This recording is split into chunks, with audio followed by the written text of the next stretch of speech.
Hello everyone and welcome to another episode of The Jamie Hughes Show. My name as always is Jamie Hughes and today I'm going to be giving you my review of Game of Thrones Season 8 Episode 4, which was entitled The Last of the Starks. Now if you want to keep up to date with all the latest movie news and reviews, then make sure you hit that subscribe button. And as always with my Game of Thrones reviews, this review will include spoilers, so you have now been warned. Now apologies for this video being like 6 days late, nearly a week late. I was away on holiday last week, so I've only just caught up with Thrones. And I know it's late, so I'm just going to give you my quick thoughts on this episode because I actually think I like this episode and I actually think this was a step in the right direction for Game of Thrones. This has been the most Game of Thrones-esque episode we've had definitely this season, but especially for a while. There was lots of lies, deception, there was shocking deaths, you know, and this felt like we were getting somewhat back on track from the really odd episode last week and the kind of odd episode to that conclusion of the White Walker story. But I really like this episode. We started in Winterfell, we saw all of the kind of characters that we'd lost last week. They were laid to rest, and then we quickly moved on to a lot of celebrating, and just a lot of sex and all of that jazz. And we got some really great stuff. I want to talk about mainly Daenerys in this episode because I thought like I felt like we got a lot of good stuff with Daenerys. We've started to see her kind of slowly descend maybe into the Mad Queen. I know they've been building it as Cersei, but are we going to get that red herring and that little bit of a swerve and it will be Khaleesi that ends up on the Iron Throne all alone and kind of twisted and all bitter by her anger towards kind of everybody else in the Seven Kingdoms, because we did get the reveal to Sansa and Arya that Jon is actually a Targaryen.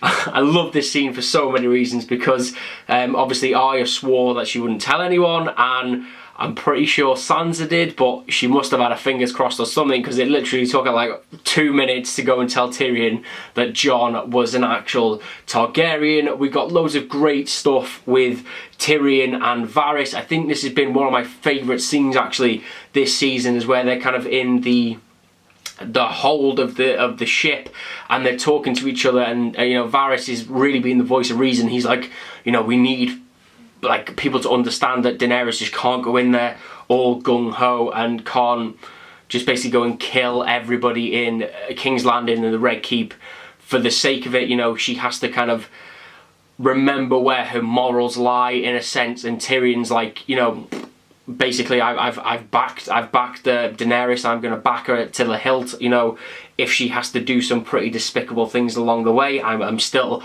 fully fledged to her. But what is your kind of real motive in this situation here, Varys? And again, I really love that scene. We then got a huge swerve, and this is where it felt like proper Game of Thrones for me again, and that is that Rhaegal was killed by the big old spears. Everybody forgot about the spears, but not Euron Greyjoy and Cersei Lannister, because they nailed him. He dropped to the ocean, and it looks like he's dead. Obviously there was that little tease from next week's episode, or tonight's episode in fact, where Euron is looking out to the sky and he looks absolutely terrified. So, you know, have they kind of armoured up Drogon? Are there more dragons on the way? Is Rhaegal actually not dead? Is the dragon, I can't remember its name, Viserion? Yeah, is he not actually dead? The Ice Dragon, you know, what's going on with him? Maybe it's the Night King riding on into King's Landing, and that is what is striking fear into the heart of Euron Greyjoy. But I love this. Took out a lot of the Targaryen fleet. Missandei was captured. I'm not really sure how she was captured so easily, and how everybody and their nan knew that she'd been captured, considering she had just been she just disappeared. But Daenerys, Grey Worm, even Sansa back in Winterfell, they all knew that she'd been captured by Cersei. We then got the kind of pivotal moment in this episode where we had the standoff between Tyrion and Cersei. You know, he says, I know you're pregnant, please, like, think of your child for once and relinquish the Iron Throne. Your reign is over, but please, your life doesn't have to be over, neither does your child's. And then Cersei gives the old Mountain a little nudge and a wink, and he chops off Missandei's head. Again, it's kind of one of those things where it's like Missandei really wasn't a main character, but her death is kind of carries a lot of weight going forward now, because we saw how visibly shaken and distraught Daenerys was. We obviously saw how distraught Grey Worm was as well. So it's going to be interesting to see going forward how those two characters react to Missandre's death, and will it cause them to make a stupid but fatal mistake going into the final episode. But as I say, really solid episode this. It got itself back on track, and it's building towards something now, you know, after the kind of shock and somewhat disappointment of the big bad of the White Walkers disappearing, for now Cersei to be the big bad in this series, and for her to kind of restake her claim with that. I thought it was a very good kind of reintroduction to how much of a bitch she is. Obviously we don't know the White Walkers are whether they're truly gone or not yet. As I said, I have a theory about that with Euron. But yeah, a really fun, great episode.